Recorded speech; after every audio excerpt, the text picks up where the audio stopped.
നമ്മൾ ഒരിക്കലും പ്രതീക്ഷിക്കാത്തൊരു സംഭവമാണിത്. ഗ്യാസും കുറ്റിന്റെ ഉള്ളില്, അതായത് ഈ ഗ്യാപ്പിലൊക്കെ ഒരു പാമ്പ് വന്നിരിക്കുക. ഈ കാട് മുഴുവനും നാടാക്കി മാറ്റിയപ്പോൾ ഇഴജന്തുക്കൾക്ക് ഇരിക്കാൻ സ്ഥലമില്ല. അങ്ങനെ വന്നപ്പോഴാണ് ഈ ഇഴജന്തുക്കളെല്ലാം നമ്മുടെ ഈ ചെരുപ്പിന്റെ അകത്തും നമ്മുടെ വീടിന്റെ അകത്ത് ചെറിയ തുളയിൽ കൂടെയൊക്കെ അകത്ത് കയറി വരണം. കാരണം അവരുടെ സ്ഥലമാണ് നമ്മളെ കയ്യേറിയിരിക്കുന്നത്. അപ്പം നമ്മളിത് എപ്പോഴും സൂക്ഷിക്കണം. നമ്മുടെ ചെരുപ്പിടാൻ പോകുമ്പോൾ പാമ്പുണ്ടോ എന്ന് ചെക്ക് ചെയ്തിട്ടേ നമ്മൾ ഷൂടാവും. അതുപോലെ തന്നെ നമ്മുടെ വീടും പരിസരവും ഒക്കെ വൃത്തിയായി സൂക്ഷിക്കണം.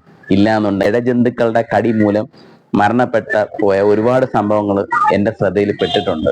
അതുകൊണ്ട് നിങ്ങളും നിങ്ങളുടെ ശ്രദ്ധയിൽ പെടുത്തുന്നതിനേക്കായി ഞാൻ ഈ വീഡിയോ ചെയ്യുന്നത്. ഇതിനു വേണ്ടി ഈ നമ്പറുണ്ട്.